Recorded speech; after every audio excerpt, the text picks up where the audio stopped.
Selle kabuuriga komplektis on mul nüüd tulnud teha veel sellisele huvitavale pandlale rihm ka. Siuke pannal tahab endale uut vööd seada. On jupid juba valmis. See kinnitub hoopis siit seest poolt niimoodi. Siuke. Mul õnnestus ta juba siia külge panna. Ja nüüd mul on vaja kaks pingutusjaase panna siia. Sooviti, et oleks ühel pool ja teisel pool ka. Ja nüüd mul oleks vaja aru saada, et kuidas ta, ma ei usu, et ta niimoodi kinni käib, sest ta ei ole nagu ühtlane ka, on ju. Ma arvaks, et ta võib-olla pannakse siis äkki niiviisi siit ja siis niimoodi. Sest et nüüd ta jääb nagu pingele ka kõmmata, siis ta on nagu ühtlasem. See tähendab, et siin on nüüd palju rohkem neid nahakihte, nii et see üks aas peab tulema märkimisväärselt nagu jämedama nahakihtide hulga jaoks.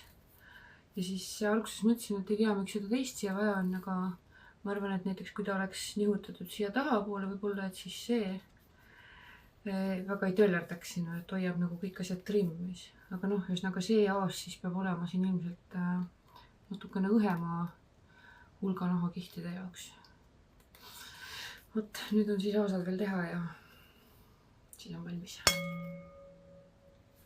Nii, panen need vöösid ka siia külge, siis see on suurem, see läheb siia tahapoole. Nii, see on kõige.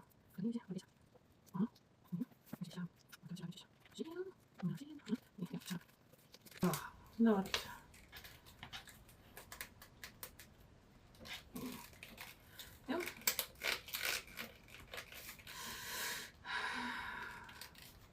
Selline pannal seekord, mis kinnitub vöö külge selliselt. Siuke huvitav värk. Kui sul on mõni pannal, mis sulle väga meeldib, aga rihm on läbi kulunud, siis võta minuga ühendust. Lepime kokku, kuidas ma pandla kätte saan ja valmistan sulle uue rihma sinna.